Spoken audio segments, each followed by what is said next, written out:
Let's talk Justin Timberlake and Jennifer Lopez. It seems like they're both dealing with shitty ticket sales. One worse than the other. Kind of times have changed. So it says here that his album flopped. It debuted at number 19 on the Billboard Hot 100, but it dropped off the Billboard Hot 200 completely after just 4 weeks. I would say that's pretty decent given this day and age.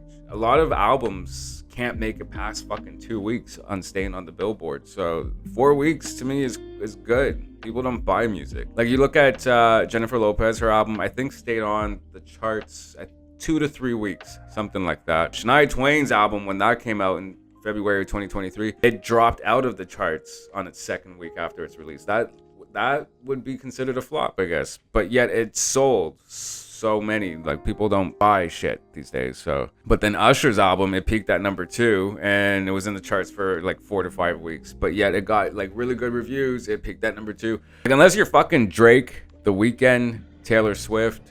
Who else is in the main charts? Like Dua Lipa, fucking Adele. You won't find many people in the charts other than those group of people and Miley Cyrus. I don't find we have much variety in the charts anymore. It's pretty sad. You even have those artists' albums, old albums from those artists still in the charts. So it just, nobody seems to be giving a fuck about anybody else but these people. So when you're comparing numbers to those numbers, then I guess, yeah, it would be a flop. But in today's standard, it seems like, you know, that's the ideal.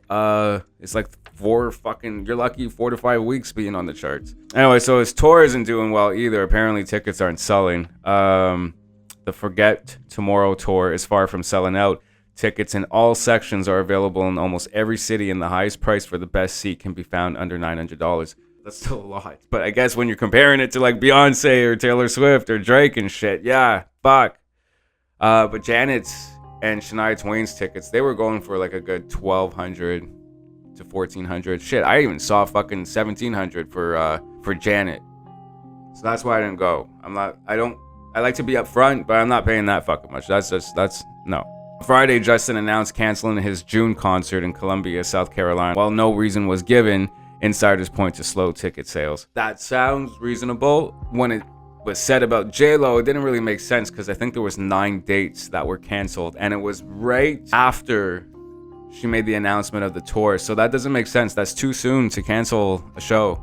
You give it some time, you even lower the sales. Usually that's the case. And then if tickets still aren't selling, they cancel the show. But I think it was 9 dates back to back like that in a span of, I think it was 2 weeks. Something's up there. That seems like more so scheduling conflict. People were reporting that she was making a movie or something, shooting a movie that those 2 weeks or that week, whatever the fuck. But then when it comes to her ticket sales, Lord, okay, so I thought this was a fucking joke. You know when you read those articles and they're like bullshit fucking articles, just, clickbait crap saying that J-Lo's tickets are now selling for $10. I was like, this is some bullshit. So I went on to Ticketmaster. I checked if her tickets were selling for $10, like in Montreal or Toronto. That's like the closest here to Ottawa. No, they're still $500, $800, $900, $1,100. So I was like, okay, that's some bullshit. But then I came across this video. I don't know, people, when it comes to the J-Lo hate train, people will really, go to extreme measures to do something, to make a point. And I don't know if, that could be fake, that could be real, but that doesn't look good. That looks fucking $8, $10, bro, $35. Apparently her tickets aren't selling. And I feel so fucking bad, bro, because J-Lo can put on a show. Like, what happened? What happened with J-Lo? Where did it all go wrong? I swear. So going back to my Reputation video that I posted about her, I think it was a week or so ago, why no one likes J-Lo part 2. I think people kind of got it confused. I'm in support of her. But the Reputation is all based off of like false rumors and shit like that. So that's why I'm making these videos to point out that it could damage an artist just on hearsay. There was no like valid proof. However, you do see those moments where she does she looks a little diva-ish. There's those certain videos that come out and she's kind of rolling her eyes or she makes a face. But people have to understand, like for the gala video, like she responded to whoever asked her like what she's wearing. but it looked like maybe she knew the person or she knows of the person asking that question. She didn't seem too fond of that person, bro. And J-Lo's like a media whore. She'll love the attention and like the fucking lights and shit on her. So I don't know, something tells me while everyone else is reading that that's like attitude and diva behavior, something tells me the bitch asking that question is the issue. And then there's another video I saw of her like walking out a door, and a guy's opening the door for her, but then he didn't really open the door for her. He more so got in her way, and she's wearing all white, so she kind of gives him like this dirty look, like the fuck. And I, you know, if I'm wearing white too and you look like you're about to like step on my shit, I'd kind of,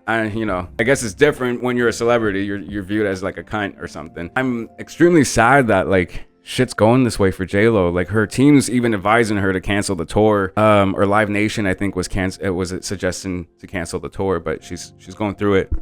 Is my microphone working? Okay, I think it is. J-Lo seems like one of those people where she has a point to prove, a point to make, and when shit doesn't go right, she will strategically do something, plan something in order to gain back that, you know, acceptance from people, to be liked by people again. And not to say she'll just do anything and everything. No, she's gonna win people's love back some way, somehow. I feel that she's determined to do that.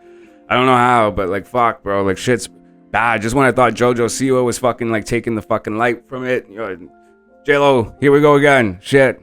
And as for Justin Timberlake, like it says that fans have retired him, and it's I think people just kind of lost interest. When the music starts to lag a bit, and his last few albums have been lagging like a lot. And this one, I listened to it and didn't do shit. Nothing really stood out to me. Like it's just the same old, same old. The last album, the fucking Man in the Woods, whatever the fuck it's called, that one was actually a lot better than this one, and I still didn't like that one.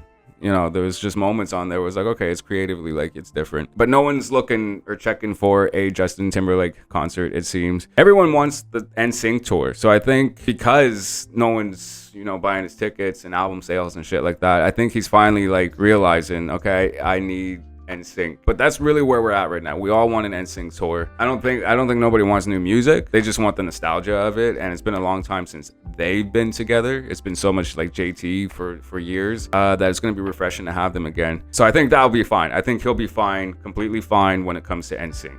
Absolutely. Anyways, guys, you know the deal. Like, comment, subscribe. Until next time.